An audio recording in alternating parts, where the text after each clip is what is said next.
көп тарқап жүр интернетте, өзінің уағыздарын айтып жүр. О кісіге рас, мысалы, о кісі кезінде білімді болып біраз жерлерде сабақ та берді.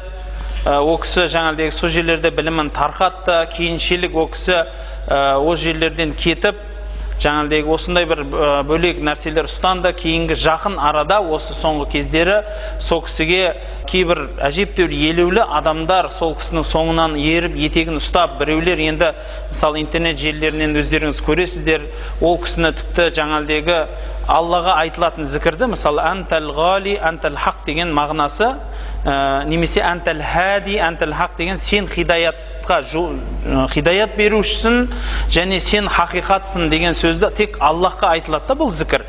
Бірақ осы сөзді я хазіретім, яғни сен сондайсың деп оған жаңағыдегі құлап тұрып жылағандарын көріп жатырмыз. Жаңағыдегі сен хидаят берушісің, сен хақсың дейді. Хақ ол кім екенін білесіздер. Хақ ол Аллах, ол Аллахтың сипаты. Сондықтан ол сипатты тіпті сопылықта да өзінің піріне қолданбаған. Сопылықта мысалы үлкен мысалы біздің өлкелерімізге келген Нақшбанди тариқаты түбі Ғыждуанидан алады.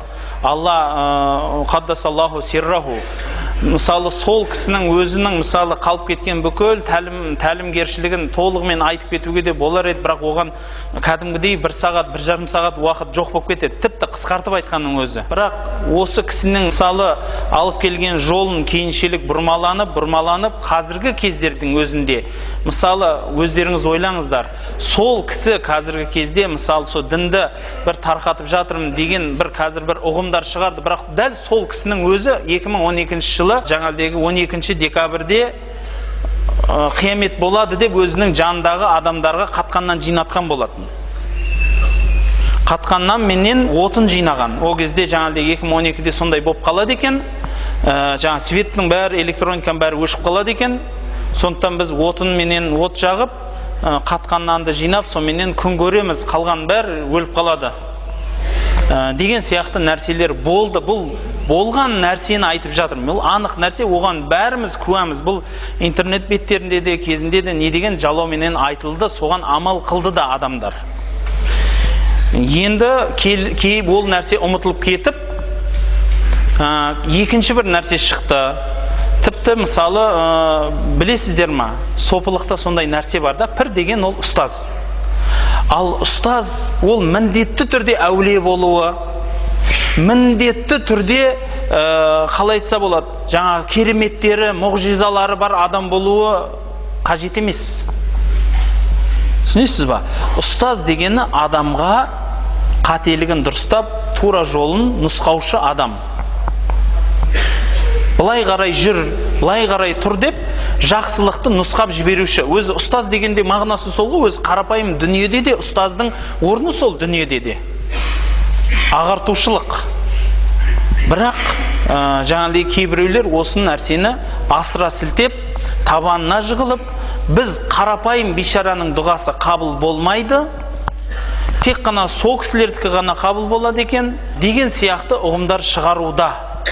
Одан бөлек біздің мысалы Қазақстанда кейбір бауырларымыз жаңағыдегі осы нәрсеге қатты кеткеннен кейбір біздің шариғатымызда жоқ ертектерді айтады. Мысалы былай айтады, ол ертектерді қайтадан айтатын шығар маған, Арекең біз оны айтпағанбыз, Арекең оны өзінің қалтасынан тауып алды деп.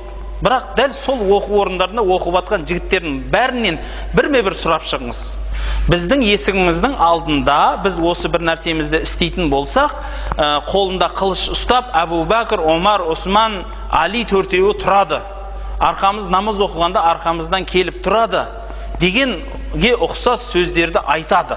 Біздің ұстазымыз дейді, соншалықты тіпті анау сахабалардың бәрі арқасынан келіп намазға тұрады дейді. Біздің ақидада әулие бар, хақ нәрсе, әулиенің кереметіне сенеміз, бірақ Әбу Бәкірден үлкен әулие жоқ деп білеміз дейміз, бауырлар. Әбу Бәкірден үлкен әулие жоқ. Сондықтан осы сопылық мәселесінде өте сақ болсаңыздар екен. өте сақ болсаңыздар екен.